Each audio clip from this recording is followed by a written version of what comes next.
Hello, welcome back to Glass Slipping. I'm Peter. I'm Keaton. And today we're doing a audience Q&A. Hello. Number 2 for season 2. We fielded questions from Twitter, I guess X, Instagram. Don't call it X. I don't like it. Okay.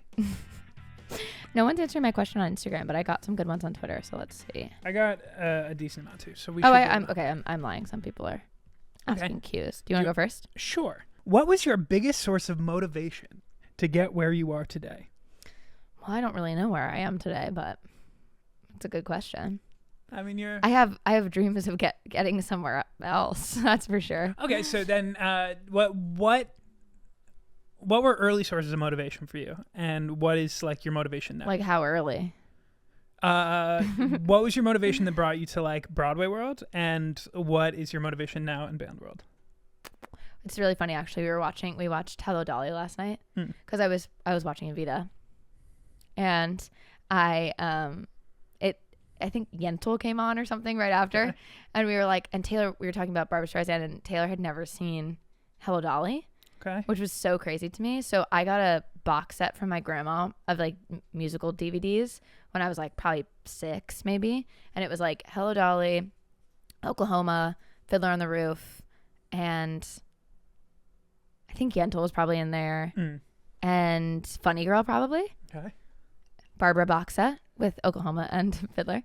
And I would watch them like I would watch them all the time. And Hello Dolly was, I think, my favorite. And I would like put on like a Christmas tree skirt because it fit me, and put on my mom's gardening hat and go out and like put flowers in it and like do Sunday clothes. And I don't know, I think I just really loved it. There was something so idealistic about musical theater that was so interesting to me, I think even as a kid. And I still love all of those old movies. I don't know if that was entirely my motivation. The reason I got into theater is because I like to sing.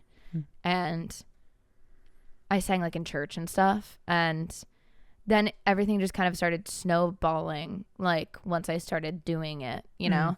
And I still love it so much, but my motivation, I don't know. And I think that's actually why I'm not doing it anymore, is because I didn't really know what my motivation was, or why I really wanted to do it, or if I even really liked it anymore. And I think that's a hard question to ask yourself. But now what do you think motivation band-wise is? Or where that came from? Well, the motivation came from wanting to make my own work, you know, which is something we've been talking about a lot on this season of the pod, about making your own work and just not waiting for someone to give you a job. That part of theater was always really hard for me. And I don't know. Like I said, I got into theater because I like to sing. I like to sing for a lot of people. That's what I enjoy doing, or by myself. I just like to sing. And I feel like writing was just kind of another way in to be able to do that. And now I found a lot of joy in writing. And I think my motivation is just to like, I don't know. I know more what I don't want to do than what I do want to do, which is I don't want to put anything out that makes me feel icky. I don't want to make any decisions in my career that make me feel bad or unaligned with my morality. She's running around. There's a loose lizard. My lizard is truly running around the apartment. For those who are watching on YouTube, you may see her cross, yeah. But yeah, I know I don't want to do anything that makes me feel icky or unaligned with my morality in any way, and I don't want to put anything out that I don't like. So I'm just trying to write songs that I enjoy that speak to people. That's really what motivates me, I think. Nice. Seeing people, and I think there's something really cool about writing music and singing music to a lot of people, because whether the song is super personal or not, I think it's like a gift that you give to them, and it's something that is like a weight off your back, kind of, where it's like, I have this thing, I'm giving it to you now, and it becomes so much bigger and so much different than you thought it ever would, or whatever. And there's sometimes things from like that you're not like super inclined to like talk about otherwise in a song. So when you put it out there and you give it to other people, it does definitely feel like a weight off your back. So yeah, I think my motivation is I want to make a career, and I want to be able to make a living off of art. Yeah. But yeah, what motivates me is like, I don't know, the people, I think, the fans, and like those interactions. Oh my God. What is she doing? Those interactions that just feel like, I don't know, they feel like, I don't want to say like they feel like they make it all worth it, but it's like, it's nice to be able to have something that you wrote, something that you created, mean something to someone. So I think that's probably my biggest source of motivation, inspiration. Nice. And what about you, Pete? It shifted over the years for sure. I think when I was younger, I don't know how old. I was pretty young when I decided I wanted to be an actor, and it was like very self-motivated. Like part of me, as I started doing it more, it was definitely like a joy for attention or like the validation that I got back because people liked what I did. Yeah, Tinkerbell. 100%. But on a theater side, like I remember. mean that the way that applause makes you stay alive. Yeah, of course.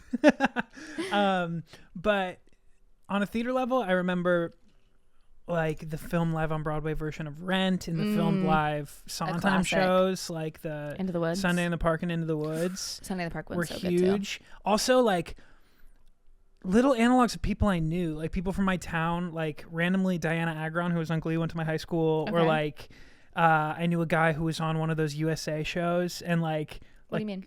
The show Suits. Oh, like USA. Like the USA. Yeah. I was really into those like USA episodic dramas. I was like, I could be on one of those shows. Very random. No, totally. And so like that was some level of motivation. It was also just seeing people who like were doing things where I was like, I could do that. I remember when I started making YouTube videos, I just saw a kid who was like 17 at the time or 19 at the time, paying his way through college, making like Call of Duty videos in 2012, and I was like, I could totally do that. Or like when I was in college, seeing Liza Koshy making like just doing bits on YouTube and like blowing up. I was like, I 100% could do that. And I think where some part of where we align is, and I don't know if this is actually true for you, but part of the motivation is that I literally know no matter what, if I were to just like give it all up and work like a 9-to-5 job, I would blow my brains out. Yeah. I mean that so seriously. Like I don't think I would want to continue living. I feel that. I think mine in large part, like, I don't know where my self-belief comes from, and it's flagged at different points throughout my life, but I genuinely believe any type of skill in the world, like I could figure it out if you give me enough time and effort. And so it's really like, I just believe in myself and my ability to figure it out. And like, if I wanted to devote myself to becoming really good at like archery or whatever, I would be great at that. I was literally about to say fencing. That's so weird. Yeah, or whether it's something like so fucking random, technical theater, whatever. Yeah. I know that I have enough of a strong belief and sense of self. A amount of delusion is required. Yeah, of course. And enough different random shit that I've tried and gotten pretty good at in short or medium amount of time that I just believe that I could do it. I also think, I think what you're saying is like, I feel like challenge sort of motivates you, where you're like, let me see if I can do that, if I can make that work. Yes. Anything where I can see progress, I like can grind my way through You're something. Motivated by challenge, which is like, well, I feel that too, where it's like, you see something, like I remember seeing, because like I said, I got into theater because I wanted to sing, and I remember Never Say Never, the Justin Bieber movie, incredible filmmaking. I'm so serious. That's such a great movie. But I saw it in theaters like a bunch. I was like such a believer. Still am, really. But I saw it in theaters when I was doing a Broadway show, and I was like, oh, that's what I want to do. Obviously that it's like the biggest scale ever. Yeah. But I like begged my mom to like move me to LA to try to like be a pop star, and she was like, no. So I feel like I've talked about this on the pod, but I do remember you saying I was such a believer, still am, verbatim on a different episode. I don't remember when. I love him. I love him. Always loved him. Yeah. So I get that. Challenge is like a huge part of it too. And I think like being someone with a lot of work ethic makes that a possibility. It makes the challenge like, you're like, I know that if I have to do this, or if I want to try this, I feel like I can succeed at it. Yeah. Once you see or apply work ethic to something and see results on the other side, it becomes super motivating. Super motivating. And I feel like just getting positive return, whether that's like something I create for myself and see for myself, or getting that validation from someone else, like I feel like that was why both can be so motivating. But I think you need a healthy combo of both. 100%. Yeah. All right, let's cool. Do you want to hit the next question? Yeah, let me see what I've got. What I've got. Ooh, this is a good one. What is one song you think describes you each as a person? One song. I have to think on that. I know it's kind of a hard one. Because I also feel like I have songs for eras of my life. Oh, interesting. Like I think, but that's more a pattern of like being a listener or whatever. Like if you asked me like when I was 21 and like my first semester of college, what that song that describes that era is, or like my freshman year, whatever, or at 25, what different songs kind of. Well, then where are you at now? Do you have one not for now? I feel like mine for right now, this is such a crazy choice, but I just love this song so much, and I understand the sentiment so much, of this song called Girls Gone Wild by Scene Queen. Okay. The hook is just, if I had a dick, I'd be dangerous. And I'm like, I get that. I feel that. And I love it. It hypes me up so much. Let me see what's in my current recent Spotify. I don't even listen to that song very often because it's such a crazy hype song. It's Scene Queen and Orgasm, I think. And it's such a great song. And it's literally just like, I think that's such a crazy hook and such it's so true. It's just such a true statement. I'm like, if I was a man, you guys would be absolutely, it would be over for all of you. It's over for you anyway. But yeah. God, if I had a dick, I'd be fucking dangerous. Not in a scary way. in like a not in a scary way. In a career sense. I promise. In a career sense. Yeah, of course. Yeah, I would have to think about it. Think on it. We can move on and come back to it perhaps. I will think on it. But it's just funny too because I pull up my Spotify and like, because we just had Estelle on the pod, like all it's music all I've been Estelle. listening, and I'm like, DUI is not really a song I would say describes me, even if it speaks to me. Okay, how about do you struggle with starting projects that might seem daunting or precious to you? I.e., always thinking about the logistics of a project but never feeling prepared for it. If so, do you have any tips to suppress that and jump in? That's a hard question, but I feel like I'm so not logistic brained, like at all. So that's not something that I get stuck on. But what I have done very carefully over my life is position myself with people who are logistic brained, like someone like you or someone like Danny or someone like Jamie, who has that part of part of the brain that just doesn't really work for me, or isn't the first thing that comes up. So I think my answer to that would be collaborate, I think, because I'm like, you don't have to have everything, which is amazing. You know, it's like in any form, it's like no one, and music is so specific in this way where it's like an artist has to be everything. They have to be a content creator. They have to be a music video director. They have to be all of these things, or you feel that way. And then when you realize that like you meet people that possess those skills that you either don't really want to do or you don't really have naturally, or you don't like we were talking about this yesterday. Like I have absolutely zero desire to direct a music video. Just not my skill set. Like it's just not something that I feel interested in. And also like I have two of the best directors and DPs in the world. So I'm like, why would I even? Yeah. But we found those people to help us with the things that were not necessarily, or like with this podcast, like I don't deal with any of the logistics, or I sometimes try to help, but like it's just not where my brain functions. Yeah. I do better in other aspects. So I think my answer to that question, if you're getting stuck on those logistic things, or, you know, whatever you're getting stuck on, I'm like, find other people to help you. You don't need to be precious. And my answer to the precious part of it is like, don't be precious. Work on that. If that's something that you struggle with, try your best to get away from that, because the best art in the world comes from multiple people. I think collaborations, and nobody has to do everything all on their own. I think it's actually impossible probably to do everything on your own. Yeah. So I'm like, go find people that want to work with you and that you want to work with, that help you with the skills that you don't feel super capable in. Yeah. Yeah.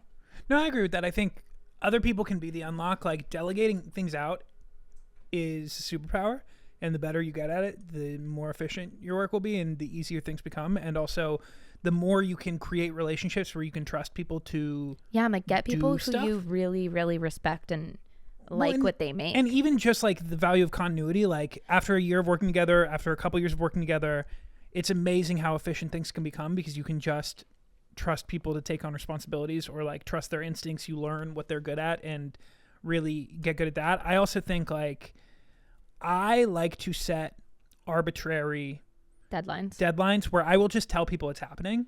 And because of that, it creates like a public pressure on myself. So like a couple years ago, like I left a certain job and I didn't really have anything going. And so I was like, okay, for the month of February, I'm going to create a daily vlog every day. And I just announced that and started doing it. And Deadlines are great. Am I really required to do it every day? No. But because I told the public, even if 50 people watch that video, I feel the pressure to do it. Also, the thing with deadlines is when you're a one-man band, when you're working on your own and you're giving yourself those deadlines, there's a lot less pressure than when ultimately at some point someone else is going to be giving you those deadlines. Yeah. So if you give yourself a lot of, you know, what's the right word? Like grace and whatever, but you practice that and you get good at meeting deadlines or whatever, when you are ultimately in a position where it's like, if this doesn't happen by Friday, you're losing a lot of money or you're getting fucked or whatever the thing is, you know, you have that baseline of, you know, experience doing that for yourself where there's less pressure. And like, I have done projects like that where I was like, I'm going to make something every week. And by week 5, I burnt out and it stopped. Like that happens, but I got 5 done. Or like, with the podcast being like, it's coming out every Friday. We have to make that happen. And then you make adjustments. Like we managed that for 3 months. And then we were like, we have to take a break because of the tours and everything else. It wasn't possible to continue doing, but then you create systems. Now we are much better prepared to do another couple month content push. Like you make adjustments as you go, but I love setting the dates and just telling people about it, because as soon as you tell people about it, then you are facing your own disappointment, even if no one else cares, because most people probably don't care if you put it out into the world, like especially early on in your life and career. But if you said it, then you risk disappointing yourself. There's a lot of ways around it, like getting around those logistical hangups. And I empathize with that. I get it. But delegate out, collaborate, give yourself deadlines, and don't be precious. Don't be precious would be the thing that I would be really, really, really, I would hit home. My thing on that too is like, if you have to deliver it for someone else or for yourself, putting something forward is better than not delivering it at all. Like if you are like, I think about this when I'm a video client for someone and I'm making a video for someone, like there are times where I'm like, I don't fucking know what to do with this. Like this is not good, the product that I've made. But if someone's paying me or someone is asking me for it, it is better to give them something than nothing at all. Because you can always go back and adjust. Yeah, and people can give you notes. You can learn and get better. You work will. with that.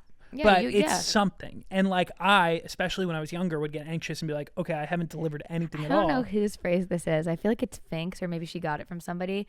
That's like, you got to make a lot of bad pizzas before you make a good one. Yeah, Where it's like, if you're I feel like I've maybe said this before, but if you're experimenting with a bunch of toppings on pizzas, like a bunch of different ones, like you're probably going to get 5 or 6 that are ass. Yeah. And then one time you're gonna get one weird little combo, but you're learning as you go, you know. You're like, okay, artichokes don't go with M&Ms, you know what I mean, or like whatever the fuck it is. So I think that's like getting comfortable with making stuff that you're not isn't perfect. Yeah, which is my point of don't be precious. Agreed. Yeah. Do you want me to go? Sure. I've got plenty. Great.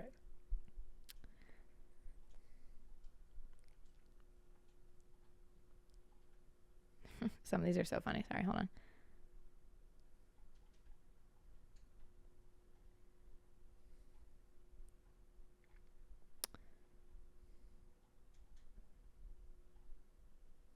Oh, this is a good one. Okay. How do you get over the fear and anxiety of networking with other artists? I know it's so important, but I always feel so awkward. I think like something that's helped me a lot, because I used to just feel weird about it, especially because coming from the theater world, there are a lot of people who network very, very intentionally, and in a way that feels inauthentic to who they are as people. Totally. Like, and I see how they move through the world. I can respect it to a certain degree, because I'm like, yeah, you're working on Broadway because you know how to position, and like I've worked in organizations like that. I have had to do that myself, and like I don't think you should network unintentionally, but the more I think I sort of do that. I get older, like I am trying so much harder to, when I'm networking intentionally, do it either from a relationship of like, I think this person is really cool and I would like to be their friend. That's what I was going to say. And genuinely try and make that happen. A lot of times when I think someone's work is cool and like maybe I could work with them, I just tell them that I like their work and what I like about it, because that again feels authentic to me and doesn't feel like a weird, like awkward positioning. It is much more, hey, I actually genuinely think you are a genius and want you to know, or genuinely think this work was amazing and it affected me. And most artists or people like to hear how their work was positive impact. Like I think people can sense the the bullshit of relationships. And so, and then intentionality on a level of like, you don't always have to take the big step towards like the big person that you feel like you need to network with. You can work your way into those type of environments in ways that feel less daunting or impossible. Like, totally. I think I love what you said. The first thing was like, who do I think is cool? I'm like, when I make relationships with people, and I'm not gonna lie to you, I'm not a super intentionally networky person. Like I don't really do that very often, where I like go, I'm like, I have to talk to this person. It does happen. I did it with Vic Fuentes when we were young, with a lot of not pressure, but a lot of support from my friends around me going, go up and say something. But what I said was, I love your band. Yeah. You know what I mean? And then I went on to say like, hey, we do that cover of King for a Day. And it was nice. The groundwork was sort of laid because of that, where he had reached out to us prior. So it was like, he knew who we were and I knew that. But I like to go and try to make relationships with people that I like. Yeah. You know, where I'm like, I can tell meeting someone in a green room or meeting someone at a show or whatever, like who is my kind of person and who's not.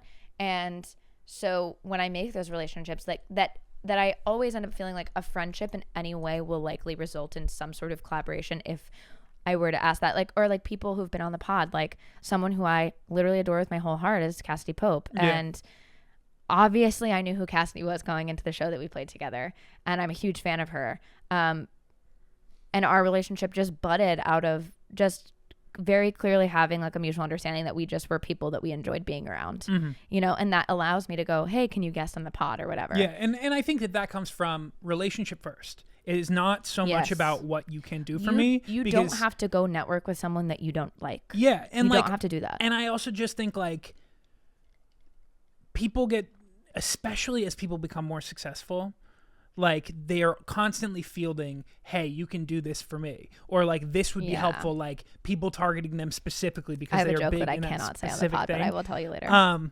But that I think immediately becomes a turnoff for people. Like I don't think you should be afraid to like cold email someone if you have a specific request and just send it. Like all for that, and expecting nothing in response, and also conveying that you expect nothing in response, but like it would be awesome.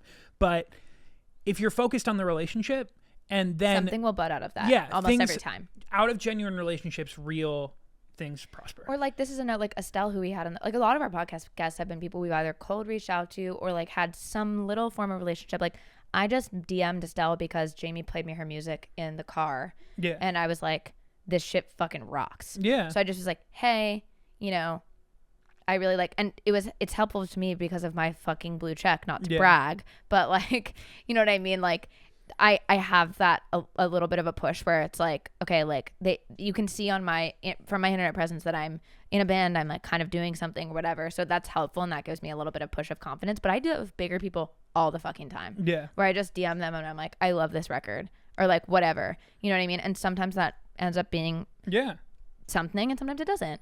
And knowing that no matter what you ask of anybody, knowing that the worst thing that they can say is no. And if you knew how many times someone has been like, what? No. Yeah. It's embarrassing, but like that's it. And it's only so embarrassing, really. Like really. once you get nobody over has to it, know like, about it. Yeah. I know. It's just like whatever. And you shot your shot, which is an iconic thing to do. Iconic to shoot your shot. It really is. Sometimes it's embarrassing. That's okay. But I think if you really just focus on like, yeah, just who do I enjoy being around? Who do I enjoy talking to? Who do I align with here? Like being so.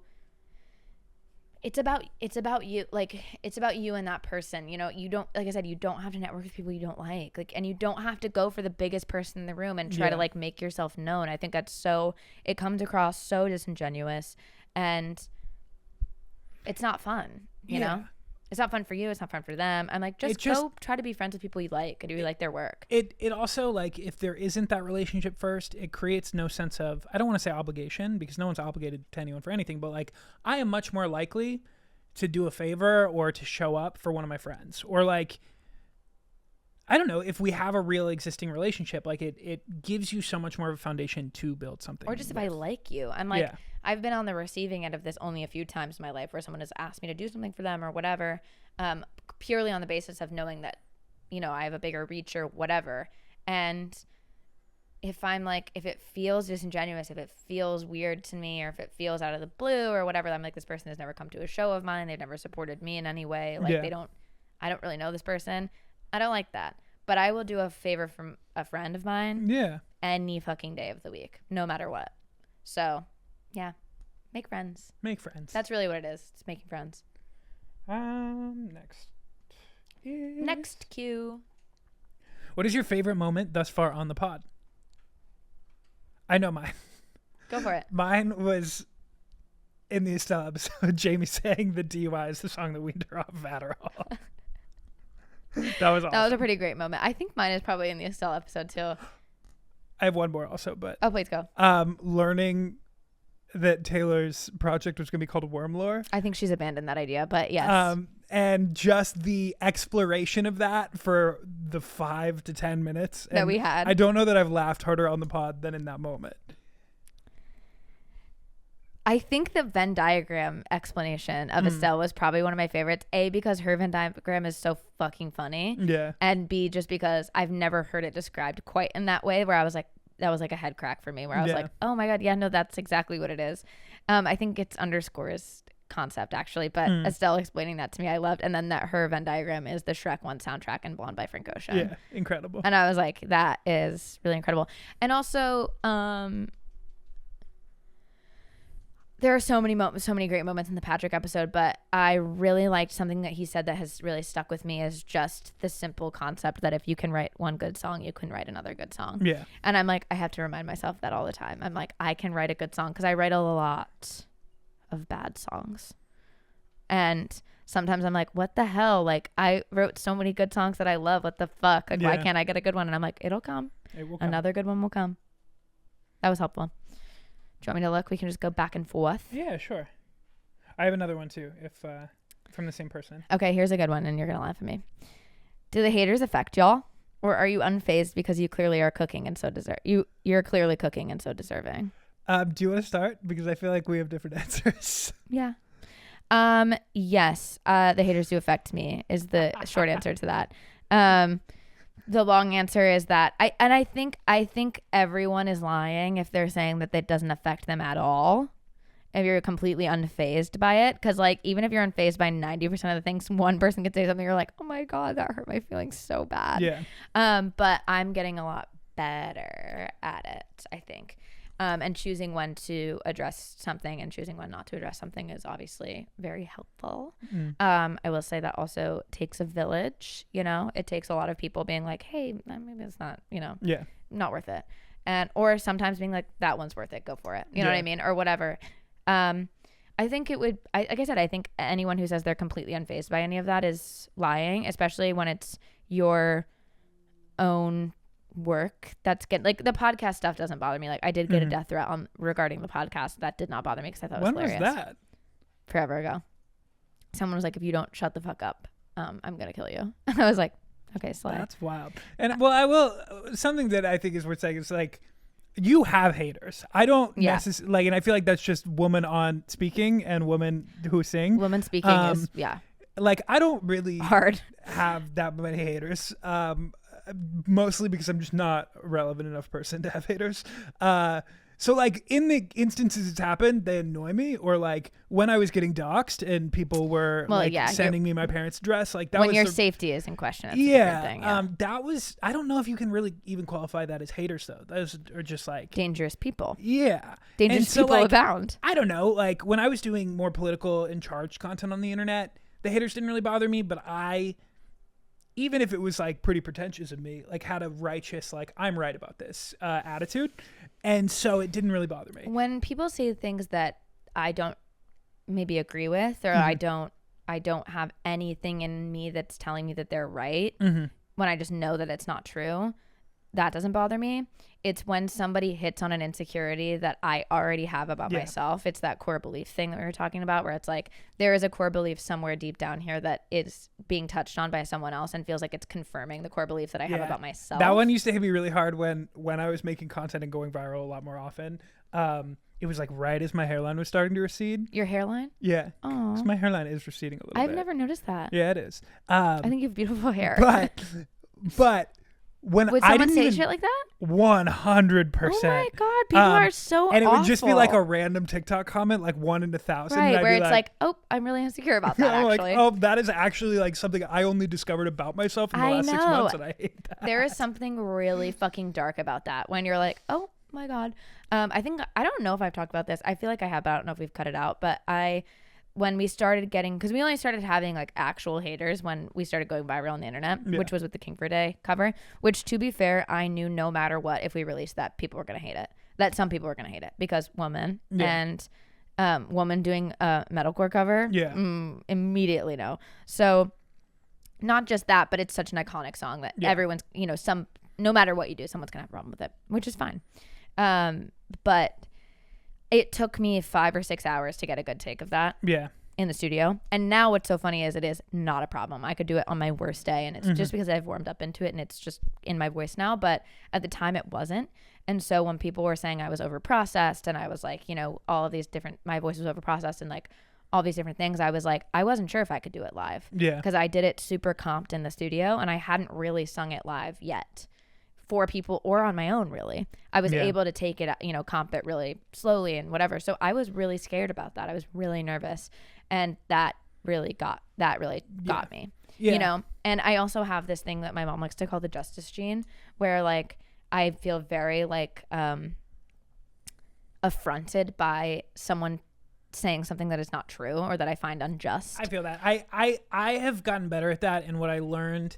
One is like arguing in the comment section of anything. You're not going to change people's minds most of the time. Of course. And so like if I can't, and as much as you can know that intellectually, emotionally, it does not. Yeah, if I can't rebuke it in less than like 140 characters, then I'm like, I'm not doing it. And like I learned that from really fighting with people in the comments in the political discourse for a long time. But now like I'll get annoyed by little things, but most of it is like stuff where I'm like, oh, I'm annoyed because you're not thinking about this critically. Totally. Or like things that where people will comment on our videos and be like, can you just let the guest fucking talk? And I'm like, this is a clip cut for TikTok. Like it is literally, I'm cutting the breaks out of our breath so that we can get as much information in 60 seconds. Like, it's not, if you watch the conversation, like there were 2 comments that were like, can you just let Patrick talk? I'm like, if you watch that episode, he's talking 85% of the thing. Yeah. Like also, partially because we're nervous and partially the record, Patrick texted me and was like, oh my God, I interrupt you so much. I'm so sorry. But yeah. I was like, no, it's your episode. Obviously that is not real. But I'm like, LOL at the people. I'm like, you guys have no idea about these things. But that also speaks to like insecurity of like when you're talking like that in conversation, just being worried of like, am I talking too much? Everybody's worried about that. 100%. But I was like, it's your episode. People are clicking through to hear you talk. But yeah, like that will hit on me in an annoying way, but not in a way that I'm like, oh yeah, if you watch this, or I don't think it's a legitimate criticism of the overall thing. Or like someone was like recently commented on one of those Patrick clips about like, oh, why did these people on social media feel so informed about like talking about Taylor? I'm like, they have a song out with Taylor Swift.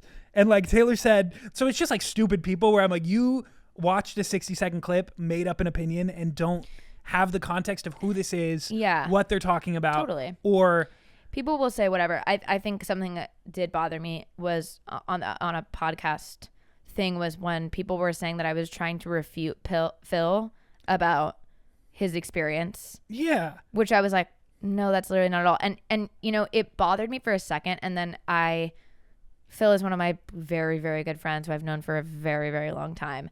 As long as he didn't feel that I was doing that, I didn't care. So I was like, are you seeing these comments like, I reached out to him. I was like, do you think that I was doing that? Because that's not at all what my intention was. My intention was just to, facilitate the conversation.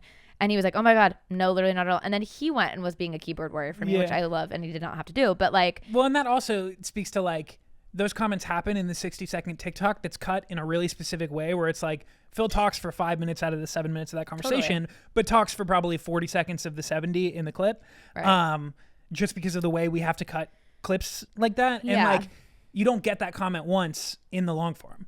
Right. It's just in the shorter version. In the shorter version. And it's like, that is a hard thing because people were like saying that I was being like racist, which by like cutting him off, which obviously was not my intention. I'm open to being truthful if that's how it came. Like I'm open to admitting that if that's the way that it came across. But as long as it didn't come across like that to Philip in that moment, I was like, I'm cool with that. You can think that if you want. That's not what was going on here. Yeah. But like, that was a very long-winded answer to that question is yes, it does affect me. And yes, I am working on how to let it. I think saying that I'm working on letting it not affect me is not truthful, because I just don't think that I will ever be in a place where someone saying something really fucking mean to me will not affect me at all. But learning how to deal with that. And I've had, friends of mine reach out and be like, how do you deal with this when they're experiencing, going viral on TikTok or whatever. And I'm like, I'm just really honest. And I'm like, I don't really know. I don't know. Here's some of the things that I do. And here's some of the ways that I handle it. But I can't look at you and tell you that I know how to deal with this, because I don't. And it's a learning curve, and I think it will get better as it goes. And that's just the only way to move forward, I think. Yeah. And being okay with being like, yeah, that really hurt my feelings when someone said that about me. It's not embarrassing. Like, it's not like it sucks. Like, it's not nice. Yeah. And any of those people making those comments would be in the same position where the comments being made about them. So remembering that is good. Remembering it. What is it like working with your friends? What advice do you have for navigating this dynamic? It's really hard. It can be really hard. I work with all of my friends, and I work with my partner as well. And I actually kind of hate when straight people use the word partner, to be honest. I feel like it's so reserved for queer people, so I'm not going to say that. My boyfriend. Boyfriend feels so silly at this point. That's a tangent. But I work with my boyfriend, and I think... I don't know. I think there's, again, this is not something I feel like I can be a voice of. Yeah. I don't think I figured it out. Yeah, it's a tough thing. I do it very carefully. Yeah. Like, I try not to work for my friends very often. I will work with my friends in certain instances, but like, especially, I just do it very carefully. Like, I love employing my friends because I trust myself to be able to manage that dynamic well enough, and I try not to do it unless I have the resources to make sure that they are being paid in a way that it won't be weird, or like where if they have to step out, it's not going to like create a problem. Like, when we were looking for a second editor for this show, I hired one of my friends, and he was like, okay, I could do that for like $20 an hour. And I was like, I'm going to give you 30 because I know that this is worth this thing. And because I just know with editing specifically, it's not in the first 10 hours of edits that you start to resent the job. It is in like the second half. The next 20 hours, the next 50 hours, like when shit starts to pile on. But also, like, he had another full-time job, and I was asking him to work basically overtime to do it. And I knew that going in. Within maybe 3 weeks of him doing it, he was like, I'm so overwhelmed by this, I can't do it. And I think like if we had accepted his first rate, that might have happened within like 5 days. But I don't know. I'm really, really intentional about it. I try not to step into spaces where I know, like, because of the lack of resources or like where the stage of it is, like it has to be something I really believe in, or it has to be something that like I can see the vision of really clearly. Otherwise, I'm like, I can recommend you someone who I think would be helpful, but I can't do it. Yeah. Yeah. And you have to pick your spots. I've had to learn the hard way on that quite a bit, actually. I've had some friendships that have been sort of deteriorated by working together, which is always very sad. And it's also like, to preserve friendships, I've stopped working with people. Totally. Like I have a friend who I used to write with who like I really like, and like I believe in his work. I think we work decently enough together, but style of like priority of presentation, all those other things just were complicated and were things I didn't want to deal with. And so it's like, nope, that's we're great friends, but that's it. Yeah. I think like I said, I'm not the voice of authority on this one because I haven't figured it out. I've had relationships fall apart because of working together, and I'm fairly new to it in the grand scheme.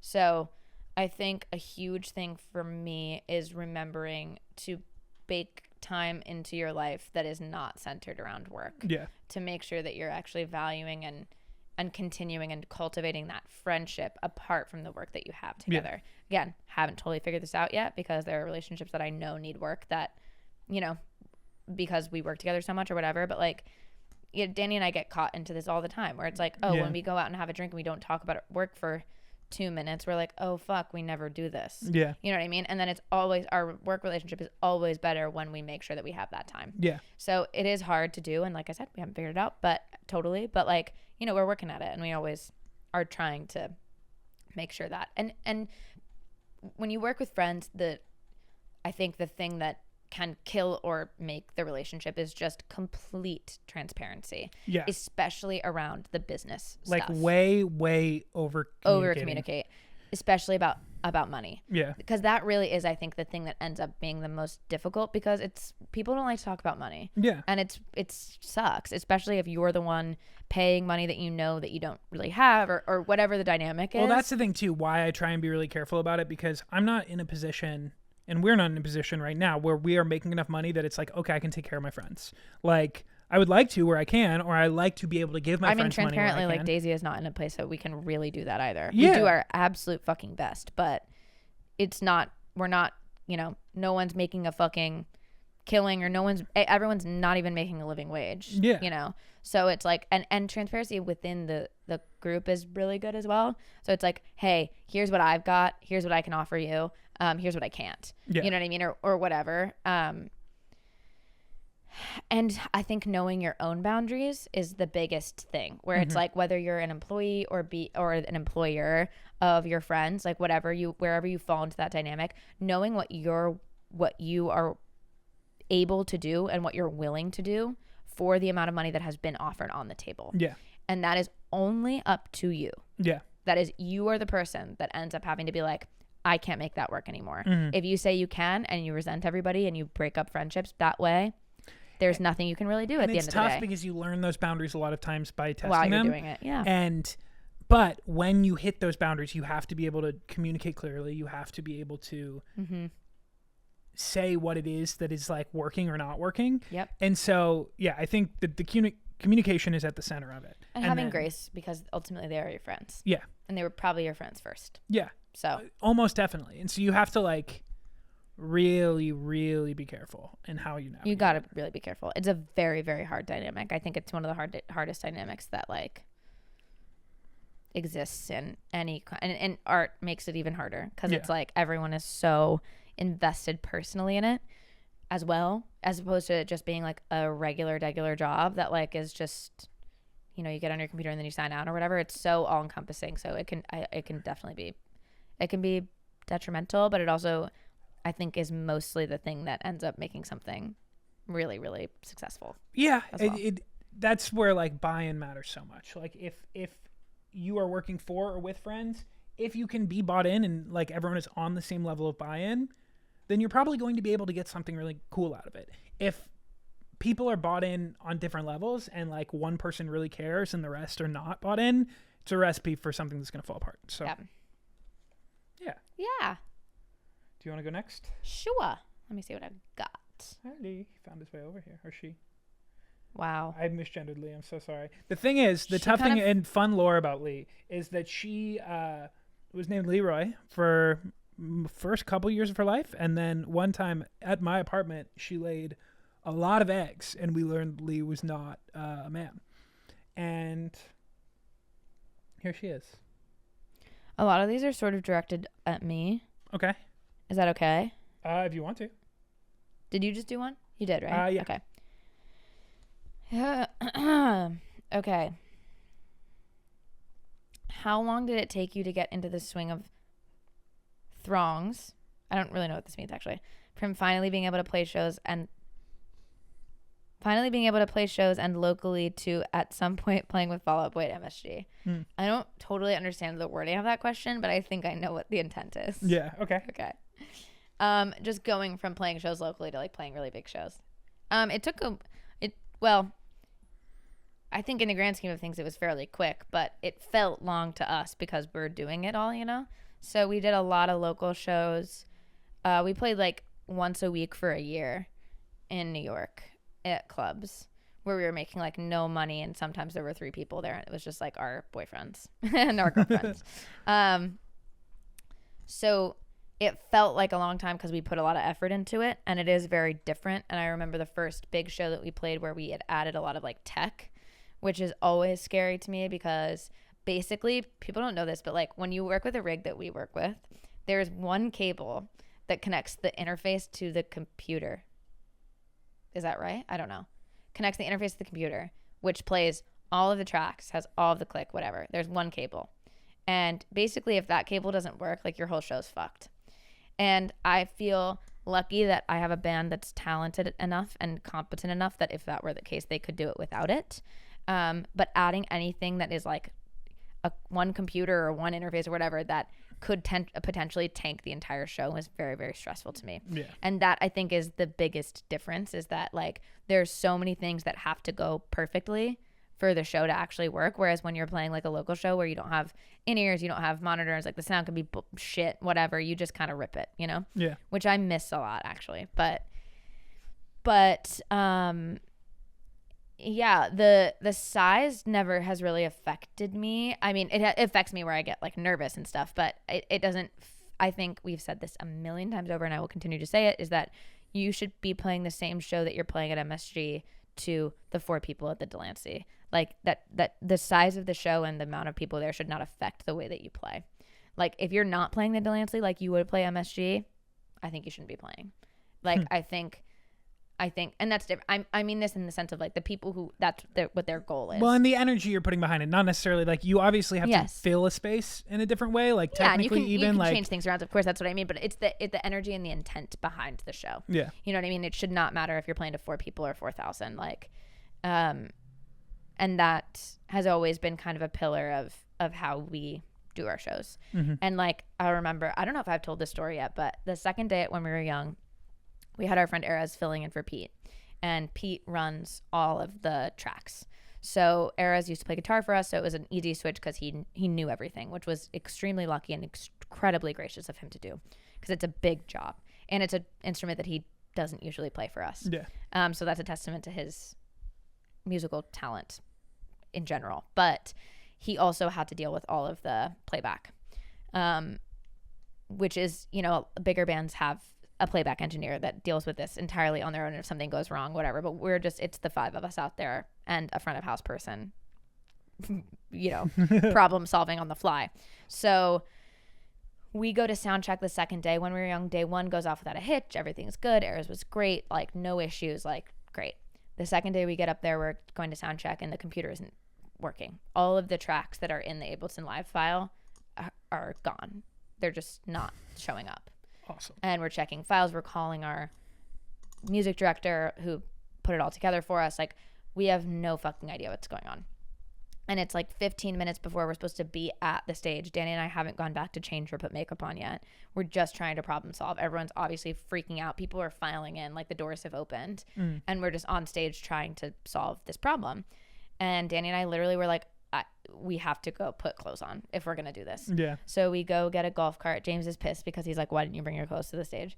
And we're like, we're going back there and we're just sitting there going, what are we going to do? Like putting a brand new drummer who has only played 1 show with us as a drummer with no click track, no tracks at all on this massive stage. We were just like, it just changes the feel. It's not that we couldn't do it. It just is going to be a completely different set than what it was before, what it was the day before. So I was like, here's what we're going to do. We're going to go out there. We're going to just say, this is going to sound a little different than it did yesterday. We have no playback and we have no monitors. Yeah. That's just what it's going to be. Luckily, we have a band that's good enough to be able to do it and a drummer that is competent enough to keep time and, you know, all of these things. And then literally Erez turned off the computer and turned it back on. They were all there. So the beauty of turning something off and turning it back literally on. He was like, you know what? I'm just going to turn it off and turn it back on. And turn it back on, and it was all there.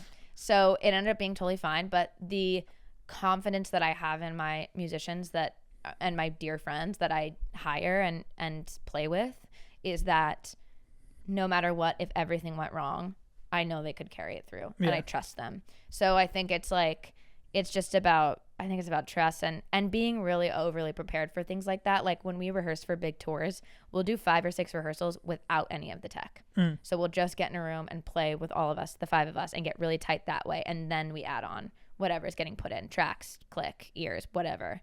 But we don't even rehearse with ears. Like we just get really tight, the 5 of us, so that when that cable breaks or when the tracks don't show up, you can do it. Our cable broke. The one cable that makes the whole show run broke on the Champs tour. Thank God Cote, who was their front of house and their stage manager, I think, had 2 extra of those cables, which we obviously now are going to buy 5 million of them. But like, you know, little things like that where it's like when somebody's not around to save your ass, what do you do? Yeah. So you got to trust the people, and yeah, you got to give the same energy every time. And it is weird, you know? Yeah. It's a big adjustment, but we made it through. Said we made it through. Yeah. And things will keep changing, you know? When you're like, I was watching Doechii, like some video of her like rehearsing for the Grammys. When I'm like, when you've got all of that tech that we already have, you add a freaking conveyor belt and then moving platforms and dancers. Well, it's also just fine tuning as you go. Like something that Yeah. impressed me about Doechii, you can watch her performance on She was amazing. at the Colbert Grammys. Holy versus her fuck. performance on the Grammys, and like there are a couple moments on Colbert that are a little awkward, like her saying, "I probably would." Like in that song, in Colbert becomes rushed because like timing wise, it's tough, and so in the Grammys track, they just pull it. It's overview. It's a voice in the background, and it lets her take a breath and start the new phrase clean. And it's like the performance on Colbert still amazing, but even Incredible, between yeah. shows, they're fine tuning. Yeah. And saying like, okay, how can we level this up even again for the next audience? Yeah, fixing stuff and being really intentional, not a word, intentional about what you change and what you want to fix, and being really aware. And this is, again, where it comes down to like trust with the 3 guys that we have on stage. Being like, that didn't work that last time. Yeah. Or like, we even switched our set up the second day when we were young because the order didn't make sense. Yeah. We noticed that I was like, ooh, there's a really crazy lull in the middle here. And it was really awkward for 2 songs. Let's switch it. So we switched the order of things up, and it worked way better the second time. So being really aware of that and like not being precious again is a good thing. Not being precious about the way that you did something, and just being like, being able to look at your own stuff critically enough to say like, okay, this was amazing. This was a success. We can improve these 4 moments and level it up. And regarding like getting used to playing shows that big, like at MSG or wherever, an arena or something like when we were young, I don't think you ever get used to that. And I think you shouldn't, because it's not a normal amount of stimuli. It's not a normal amount of feedback. And if that becomes, and I know there are people out there, very famous people, who that is just their normal. Yeah. And I think that comes with a lot of challenges. And I hope that I surround myself with enough people and the right amount of people, the right people that keep me grounded and realizing how overstimulating that can be and how much feedback that is to like, you know, take in. The first time I ever played an arena show, I literally understood. I was like, I get why people like take drugs to come down. Yeah. Because it is just so overstimulating. Yeah. And it's just so much. I'm like, how do you go to bed after you have City Field screaming at you? You know what I mean? Like, so just remembering and just being consciously aware of all of those things, I think, is really important. Yeah. Yeah. Makes sense. Sorry, again, a long-winded answer to that question, but Okay, we're back. We took a little bit of a break. You wouldn't know that though, because we just cut. right. Right. I did the last question, so you got one? Yeah, I have me. a couple. Hit me. I also, as I'm thinking about songs to describe me, I don't know about like Oh, we're circling back. personality, circle back, but I was thinking like energy-wise, I think of like 2016 era, like Anderson .Paak, like Heart Don't Stand a Chance, or like what's the song he did with Mac Miller? Beats me. Dang. Like those, like I know like one Anderson .Paak song. those types of songs propel me with like a certain level of confidence, and I don't know what it is, but that energy and confidence is how I try to move through life. So we're One of mine from that era would be Pop Style by Drake. mm, You know that song?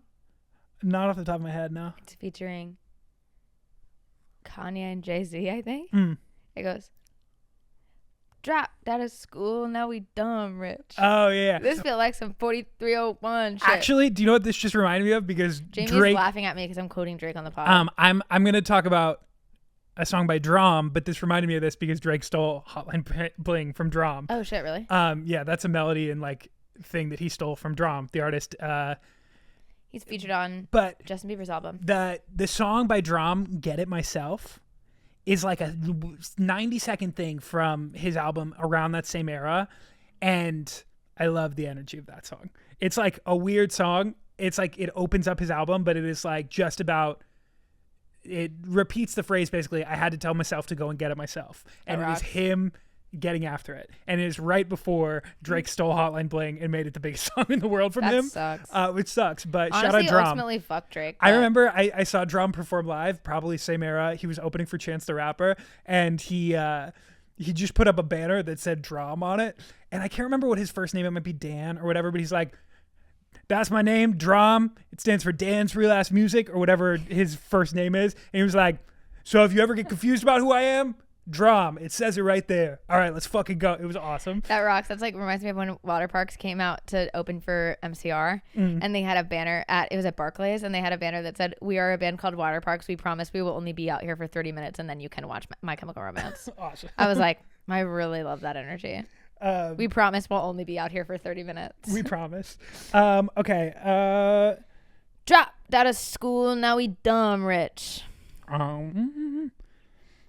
Sorry, I had one pulled up. Have you had to make hard sacrifices for your career? I'm just kidding.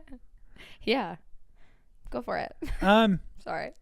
I mean, I know confidently I could be making way more money doing other things. That's not like I made that choice, but like my brother works in banking. I could totally be killing it and working in bank if I wanted to, or like some stupid shit like that. I don't know how hard a sacrifice that was though, because that was never really what I was going to do. Yeah. But I could do it. You're sacrificing financial stability. Yeah. But I've been able to slowly build that up for myself. Yeah, you are doing well. Better. You're doing good. You have moments of fluctuation. Yeah, I feel like yeah, I mean there are things like that I feel like I don't have the time or like ability to do anymore, which is hard. Like I got dropped by my agents last summer. No shade to them. It was absolutely the right decision to make on everyone's part, and they were honestly so fucking cool about it. I've been with them, my theater agents, I mean. I've been with them since I graduated college, actually right before I graduated college, and they've been so supportive and cool about me kind of like taking this other direction and just kind of keeping me on the roster, but they do have a fairly small roster, and I wasn't taking anything that they were sending me, like even auditions, because I just didn't have the time to do them or whatever, or I couldn't leave the city for that long, or I was going to be on tour, whatever. So that was a decision that they made that I completely understood and was like, someone should take this spot on this roster because it's a great agency. And yeah, I love them. So this is not a shade to them at all. But like that does feel like a bit of a sacrifice where I'm like, well, I just kind of gave up the last little crumb of ability to like really be in the musical theater world, which is sad, but then I'm doing a job at the end of this month. Back around, I'm doing a theater thing at the end of this month because of like people that I've made friends with that are really successful and whatever. So it feels like a sacrifice, but like not really that much. And like I've had to let go of some relationships with people because I've like just been like, I lost quite a bit of you're not on the level of what I'm looking to do right now, or even just like how people live their lives, whatever. We don't need to get into the specifics of that, but no, and we shouldn't, in fact.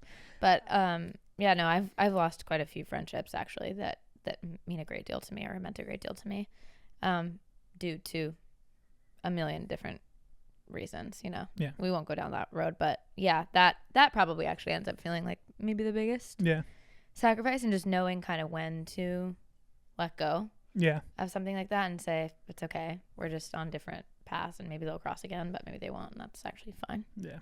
But that is hard. That's a hard thing. That's a hard lesson to learn. I got one more. This is the question I was actually going to ask, and then I lost it. How do you balance work and play, especially with so many distractions? Bitch, I don't know. I don't know. I don't have an answer to that.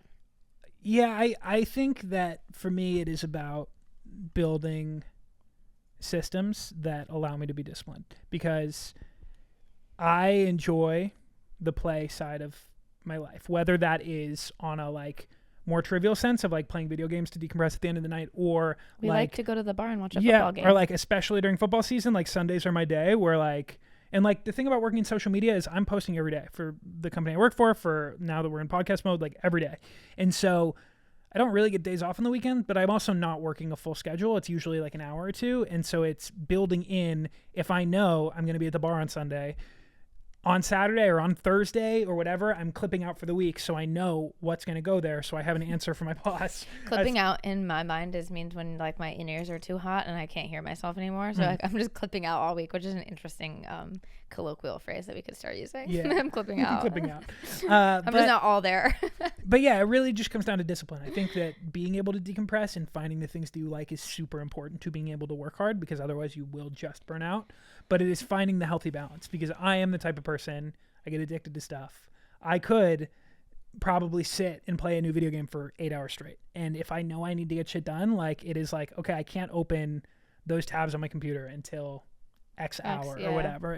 You just have to build the discipline in and still prioritize. Like I try to be really intentional in terms of scheduling. Like, okay, this Saturday I know I'm going to spend 6 hours at my local bar with my friends, or this day I'm going to spend 9 hours in a coffee shop, and put myself in those locations and let that be what it is. Yeah, I have a really hard time finding balance in general in my life. Like that's something that I really struggle with everything.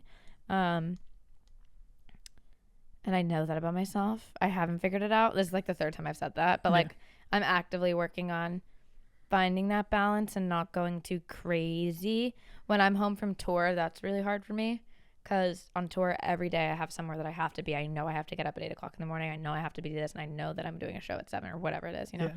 And not having that schedule can be really hard for me. So I don't know. I try to surround myself with people that I think have a better balance of that.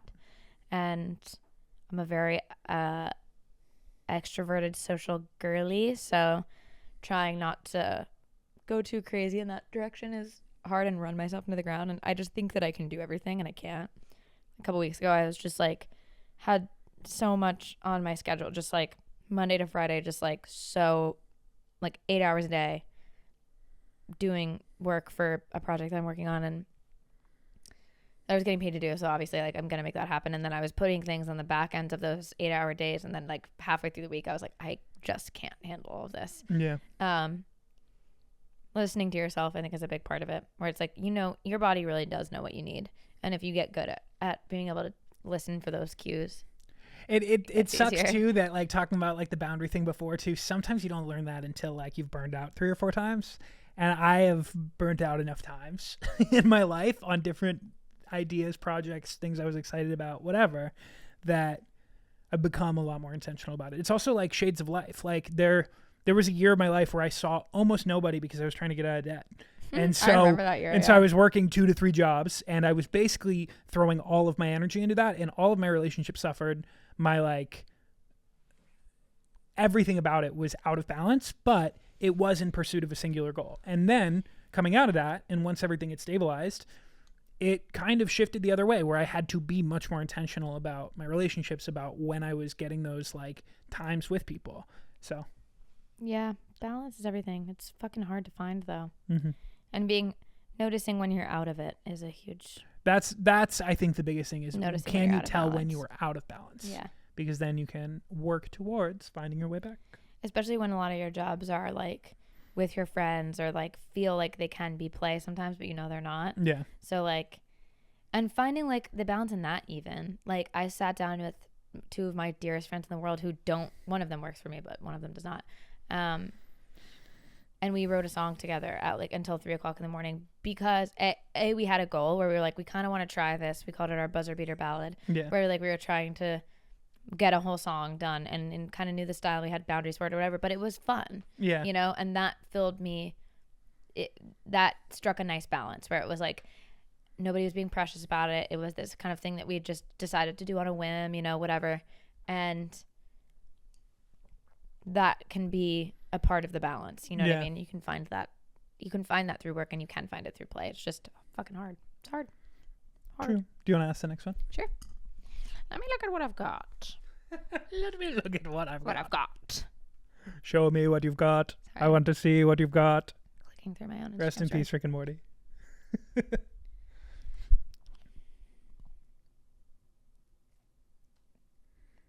Oh, this is an easy one. Can you get Pete on the podcast? No comment, but We're working on it. Peter. Perhaps. Peter, yes. Get back to me. Not you, Peter. Other Peter. Other Peter. Peter Wentz. Text me back. Someone asked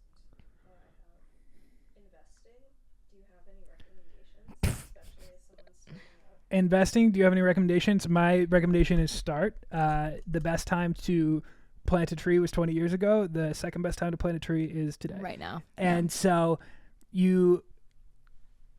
I think just start. Do a small amount that you can do consistently. Like mine, I automate 15% of my income every week. As I get paid, immediately goes into an account that is investing it. And like, do whatever percentage works for you. If it's 3%, if it's 4%, if it's 1%, it's better than nothing. And the more you can automate it so it's not in your brain, I would say that. Do like a low-cost ETF so that... I have no idea what he's saying right now. Mutual fund, basically, of a lot of different things. So this is such a specific niche thing, but... Get into it, King. I would... literally once a week or once a month, invest 10 to 15% of what you make into an S&P 500 mutual fund. And if you let that sit, and it will continue to grow for you. It's basically just investing in the U.S. economy. And as much as you might not like the U.S. or their economy and how it runs, it will continue to go up. It has for the entirety of its history, and all elements of our government are aimed towards making it continue to go up. So that's my recommendation. Totally.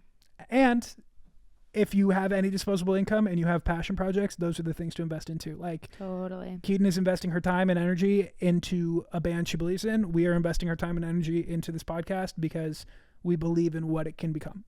So you can spread out how you do it. Yeah.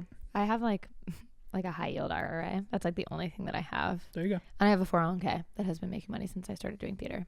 Thanks to equity. Yeah. And even that's the thing. Even if that money that's just sitting there that you can't touch, like the thing about retirement accounts that's cool is you can't really touch them. So I think I've got a Roth IRA. It doesn't have a lot of money in it, but I have one. But if it didn't have that much money 10 years ago, it could have more than you think. It definitely has more than I thought. My 401k also has more than I thought. And it's money that I can't touch, but I know is there, which is nice. You can eventually, I think you can liquidate those at like a 5% or 10% tax, which is insane. So it depends. So for Roth stuff, you can actually just pull it.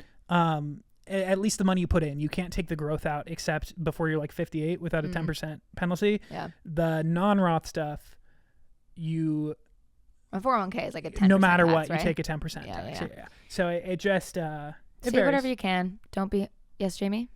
Jamie just said also it is free to talk to a lot of financial advisors. If you have anyone in your family, or like if like, I don't know, like my dad has somebody that he's used for his taxes for like many, many years, and I have reached out to them. And Jamie uses brasstaxes.com and recommends it to any creatives. And if Brass Taxes wants to sponsor us, let us know. I was just going to say, like, I have a friend who's working on shooting a video that's very DIY, but she's got a bunch of money saved from a job that she did. And we had a long conversation about what kind of money she should spend on it. And she was having a lot of guilt around it. And I was like, no, this is something that you believe in. So you have that money there. It is, at this point, disposable. It's disposable. Yeah. So if that's something you believe in, like, don't sell yourself short in spending money that you've saved on something creative that you believe in. It is worth it. You have to define what the investing is too. Like I talked about that from a purely financial, like retirement kind of style investing, but also investing in projects, investing your time, investing in yourself, like in going to the gym. Like they're all different types of investment. And you have to decide what's important to you, what you want. Like the way that I can rationalize putting away 10% or 15% of what I'm making week to week is I don't want to work when I'm in my 50s or 60s other than on shit I want to. I don't want to work right now. And so if I can just make that easier, then that is something that I can buy into. And like also what helped me was learning like $1 invested when you're 20 is like 20 times more valuable than $1 invested when you're 30 is 20 times more valuable than $1 invested when you're 40. Like the power of compound interest is huge. And that is not just on the financial side, but also on a exercise side, on a project side, yeah, where all like of these things. You start investing in your health now, you're not going to have to struggle with, shitty things that come up just with age when you're in really good shape when you're in your 40s 100 or it reduces the likelihood, or even just like you invest in this type of podcasting, us investing 2 hours a day as opposed to 15 minutes a day and like posting every day, whatever, like that can reap so many dividends 2, 3 years, 5 years down the line. You just don't know. Is a huge thing. Yeah. Jamie pays Keaton to train her to exercise because she's investing in herself. Yes. I'm investing in my friend. Yeah, and she's investing in me because she is like, she wants to pay me for my work, and I pay her a little bit for her work. Not as much as I should, but and that's also another thing about investing too. Is like when you are employing people, employing your friends, or otherwise, like investing in people as well is really important. It's a lot of planting seeds though for trees that you hope will grow, like bear fruit at some point. Like when I started doing videography, like the first year of filming and taking photographs was just me showing up to shit with my camera and doing it for free, or like doing it so I could grow a YouTube channel, or like so people knew I took photos, or learning how to do it. Mm-hmm. And that investment has led to like the majority of jobs that I've had since I got out of college. And like that was how I paid my rent for my first couple years in New York. Like it just, you don't know what those seeds could bear. Yeah, I just did a job that paid my rent this month that was like a writing job, which is so crazy, So yeah, investing in yourself. Planting seeds. And just plant as many as you can. I got one more. I think we should end on a fun one. Okay. This first one is directed at me, but the other two it's a 3-parter. Okay. The first question is, would DG ever cover a Fall Out Boy song? And if so, which one? Yeah, we'd love to cover a Fall Out Boy song. I don't know which one off the top of my head. You guys used to cover Sugar a lot at We used shows. to cover Sugar, yeah. That's not the one I That was Make Your Son Famous era, though. Yeah, it was early, where we were just trying to be like, look, you guys know this song. I would cover Homesick at Space Camp or $20 Nosebleed. $20 Nosebleed specifically because there's 2 vocals on it. It's Patrick and Brendan Urie on it. And I think it's such a fucking cool song. And I think there's opportunity for a tap dance as well in the song. If you knew the song, you would understand what I was saying. I understand what you're saying. I just think, no, I mean, build your set. I think that would be fun. Thanks. Pete Lozortig is always trying to get us to tap dance. Our drummer. Yeah. I don't know why. Percussionist ass. You don't know why? Is on the bingo card. I totally get it. As the percussionist, he's like, that's such a fun, I mean, it would be angle. so crazy to like be a punk band and come out and do a fucking tap dance. Yeah. It'd be sick. Anyway. Shit would play. What'd you say? Shit would play. Okay, this is for both of us. What is your favorite Broadway musical or play? My favorite Broadway musical was, when I was growing up, it was Rent, and then it was Sunday in the Park with George. Now, in the last like 5 years, the thing I enjoyed the most seeing and what I recommended to the most people was Come From Away. My favorite play, I don't think it ever made it to Broadway, but something I saw in the West End, or it wasn't even in the West End, it was like in the Royal Shakespeare like upper annex, was called Torn by Nathan Martella White. Fucking sick play. Me? Yeah.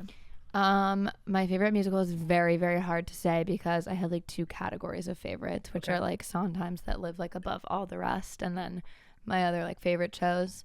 So I would say my favorite musical is probably in that Sondheim category is probably Sunday in the Park with George. And then non-Sondheim is Parade. Jason Robert Brown, and it's on tour right now and had a revival that I actually didn't see, which is such a shame. I saw it a bunch of times because I was still ushering at the time. My favorite plays are probably, I have 2 that I fucking love so much. One is Eurydice by Sarah Rule. Great fucking play.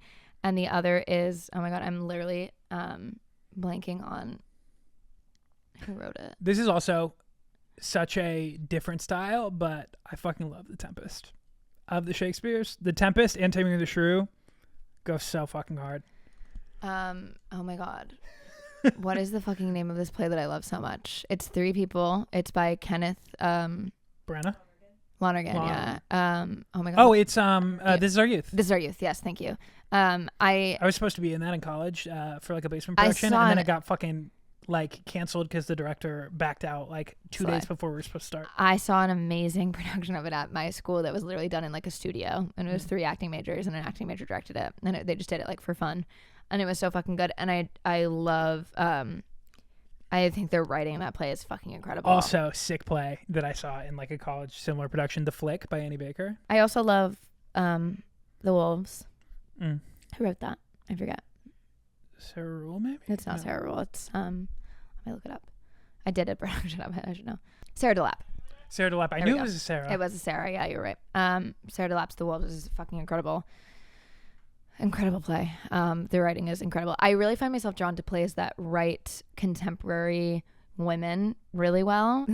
Sarah Delap's The Wolves does that really, really, really incredibly. Sarah Rules Eurydice does that really incredibly. And I think Kenneth Lonergan writes that female character in This Is Our Youth really, really beautifully. Those are my favorites. And then the last question for both of us is, what is your favorite road trip snack? I mean, beef jerky's a classic. That's easy, but that's like. Do you know what I'm gonna say, Jeremy? Lately, it is like candy to me, and I get it anytime I'm at Target. Is like their Monster Trail Mix, and it's like it is like M&Ms and like peanut butter balls, and like it is candy. It's not really like. It's like candy to me, and it is also candy to many others. Yeah. You want to guess what mine is? Is it the gas station pickles? Yes, it is the gas station pickles. They have that. What are they called? There's like a brand of them that we like. Dilly Bites. I'm so not a pickle person, so that Jamie and I love pickles, but Matthias really hates the smell of them, so we have to eat them outside the van. So we have to eat them before we get into the car. But anytime we stop at a gas station, we get the Dilly Bites. They do a whole pickle, but I don't like that as much. They do Hottie Bites, which are like the hot pickle bites. You don't like those? I also love a chili cheese Frito. Ooh, chili cheese Fritos are delicious. The honey barbecue Fritos, the twists are go fucking hard. delicious as well. I'm such a savory person, so I love the pickle bites. I'm a meat stick girly. If there is a good, what's the one we like? The Duke's green one. The ones with like the prosciutto wrapped around. Oh yes, or the prosciutto wraps that have the mozzarella with the prosciutto wrapped around. Because we're always looking when we're on the road, like.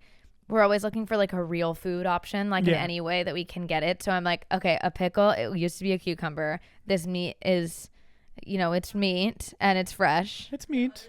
We're pretty confident. Like, for me, like a girl dinner on tour is like one of those meat sticks with cheese, the pickles, and then the little the Clio yogurt. Oh yes, those little Greek yogurt bites. Yes, those are so good. I also am a big fan of Siggy's yogurt. If I can find that anywhere, they sell them at Starbucks, which is nice. We haven't been to Starbucks in quite some time, but when we used to go to Starbucks before the boycott, we will get those there. But you can find them in gas stations sometimes. Anything that is like a semblance of like real food that's not like a chip or like a fucking. Yeah, nuts are good. We try to keep it as healthy as we can, but my favorite has got to be. Ooh, Airhead Extreme Bites. Not healthy, but delicious. Adrian likes the Airhead Extreme Bites. And the Sour Straw Bites. You know what I'm talking about? Yeah. Yeah, those are delicious. Go hard. Well. Anyway, that's Glass Slipping for the day. Thank you for your questions. We're sorry if we didn't get to your questions. I saved the other ones. We'll save them and get to them at some point. We've been thinking about maybe doing some bonus episodes for when we're in our off season, and that might be something we do. Yeah. Well, thanks for listening. Love ya. Yeah. Goodbye.